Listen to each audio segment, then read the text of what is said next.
मी गिरगाव चौपाटीची पाहणी केलेली आहे. उद्या विसर्जन आहे, कशी तयारी आहे, काय काय? उद्या आपल्या लाडक्या बाप्पाला निरोप देत असताना गिरगाव चौपाटी येथे हजारोच्या संख्येने सार्वजनिक गणेशोत्सव मंडळ असतील किंवा घरगुती गणपतींचं विसर्जन करण्याकरिता लाखोच्या संख्येने इथे भाविक येत असतात आणि इथला उपाययोजना पोलीस विभागाच्या मार्फत असलेल्या उपाययोजना त्याची एकंदरीत आपल्या महाराष्ट्र राज्याचे माननीय मुख्यमंत्री देवेंद्र फडणवीस साहेबांनी ज्यावेळेस बैठक घेतली, जे निर्देश दिले त्या निर्देशानुसार ज्या काही उपाययोजना करायच्या आहेत त्याची पाहणी करण्यासाठी आणि त्याची फक्त खात्री करून घेण्यासाठी आज मी इथे आलो होतो.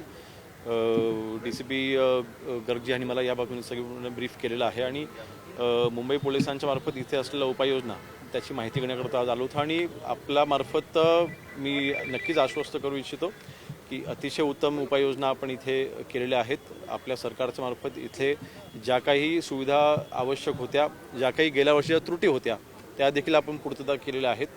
मागच्या काही अनुभव घेऊन ह्या वर्षी आपण त्याच्यामध्ये काही चांगल्या सुधारणा करून आपण त्याच्यामध्ये सुविधा आपण उपलब्ध केलेल्या आहेत. तर वाहतूक पोलिसांना एक मेसेज आला होता धमकीच्या संदर्भात, काय आहे, काय नेमकं नाही, मी त्या बाबतीमध्ये दुपारी देखील सांगितलं आहे की मुंबई पोलिसांतर्फे त्याचं सोर्स हे शोधण्याचं काम सुद्धा चालू आहे, चौकशी चालू आहे.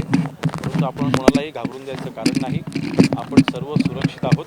मुंबई पोलिसांनी आजपर्यंत त्यांच्या इंटेलिजन्समार्फत जे काही माहिती गोळा करणं किंवा काम करणं आहे त्यांनी अतिशय उत्तमरित्या आजपर्यंत केलेलं आहे आणि भविष्यात देखील करत राहतील. त्यामुळे ह्या धमकीवरनं कोणालाही घाबरून द्यायचं काही कारण नाही. मुंबईत किती पोलीस फोर्स तैनात केलेला आहे, मरीन ड्राईव्हला किती आहे आणि पूर्ण मुंबईत किती आहे? नाही, इथे गिरगाव चौपाटीमध्ये हे जे विसर्जनाची जी जागा आहे त्या ठिकाणी सर्वसाधारण मला वाटतं 1000च्या आसपास 1095च्या आसपास इथे पोलीस आणि कर्मचारी आणि अधिकारी अशी एकत्र आपण स्ट्रेंथ इथे आहे. हे पोलीस कर्मचारी आहेत, त्यापेक्षा वाढीव देखील जी काही आपली फोर्स असते ती देखील 1000च्या आसपास इथे ह्या ठिकाणी असणार आहे. त्यामुळे आणि ही फोर्स गेल्या वर्षीपेक्षा जवळपास 25-30% आपण वाढवून आपण जे नियोजन आपण केलेलं आहे. इथल्या देखील ज्या पोलीस विभागामार्फत ज्या उपाययोजना करणं आवश्यक आहे त्याच्यामध्ये देखील आपण काही गोष्टींमध्ये आपण वाढ केलेली आहे. पार्किंगची सुविधा असू द्यात, आर्टिफिशियल पॉन्ड असू द्यात किंवा समुद्रकिनारा आहे म्हटल्यानंतर लाईफगार्ड्स असू द्यात, त्याच्यामध्ये देखील आपण वाढ केलेली आहे. ज्या समुद्राच्या आतमध्ये कोस्टलची जी सिक्युरिटी आहे म्हणजे बोटी ज्या असतात त्या बोटींची देखील इथे आपण सुविधा पण उपलब्ध करून ठेवलेली आहे. ती देखील तयारी आपल्या एकंदरीत माननीय मुख्यमंत्री महोदयांनी जे निर्देश दिलेले आहेत त्याची पूर्णपणे अंमलबजावणी गृह विभागाच्या मार्फत करण्यात आलेली आहे. आता isakal.com आहे देशातील नंबर 1 ची मराठी न्यूज वेबसाईट. प्रत्येक अपडेटसाठी isakal.com ला नक्की भेट द्या. हे ड्रोनचा उपयोग तर आपण आता ते जनरल प्रॅक्टिसच झालेली आहे, आपण ते करतोच आहोत. परंतु जसं लालबागला आपण तिथे AI चा वापर करून आपण फेस रेकग्निशन कॅमेराज आपण तिथे ते इन्स्टॉल केले, तर तशाच पद्धतीची सिक्युरिटी लेवल ही आपल्या ठिकाणी देखील म्हणजे ह्या गिरगावच्या ठिकाणी देखील उपलब्ध करून द्यायचा आपला प्रयत्न आहे. तो यशस्वी देखील होईल. ते काही तांत्रिक गोष्टी आहेत परंतु नक्कीच AI म्हणजे ज्या वेळेस माननीय मुख्यमंत्री महोदयांनी बैठक घेतली त्यावेळेस त्यांनी देखील ज्या सूचना केल्या होत्या की अत्याधुनिक तंत्रज्ञानाचा वापर हा आपण सिक्युरिटीमध्ये आपण केला पाहिजे आणि तो वापर म्हणजे AI वापर हा त्याच अनुषंगाने आपण करतोय. अजित पवारांची एक क्लिप जी आहे ती व्हायरल होते मोठ्या प्रमाणावरती. लाखों गणेश भक्त कल सड़कों पर रहेंगे, ऐसे में सुरक्षा के मद्देनजर महाराष्ट्र सरकार ने क्या तैयारी की है खासतौर पे मुंबई के लिए?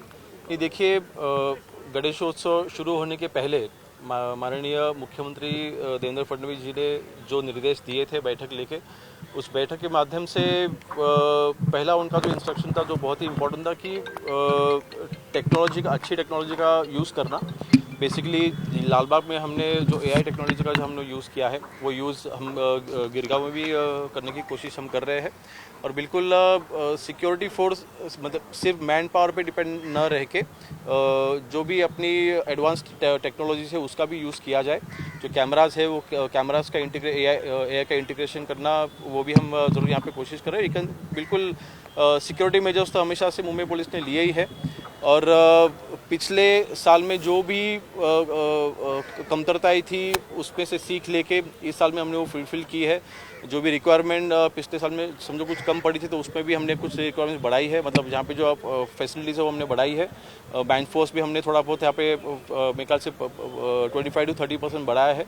तो मेरे ख्याल से इस साल में बिल्कुल कोई दिक्कत नहीं आएगी। और हमेशा से मुंबई पुलिस ने गणेश उत्सव के दरमियान काफ़ी अच्छा परफॉर्मेंस दिया है, काम किया है, मेहनत की है, तो इस साल भी ज़रूर वो करेंगे। सर, तमाम सुरक्षा तैयारियों के बीच एक धमकी भरा मैसेज प्राप्त होता है मुंबई ट्रैफिक पुलिस को, इससे कितनी चिंताएं बढ़ जाती हैं? नहीं, जो प्राइमरी फेजी इंफॉर्मेशन सीपीजी ने जो हमें दी है या फिर मुंबई पुलिस ने जो हमें दी है, आगे की इंक्वायरी चालू है, उसका जो सोर्स है वो सोर्स पता करने का काम चालू है।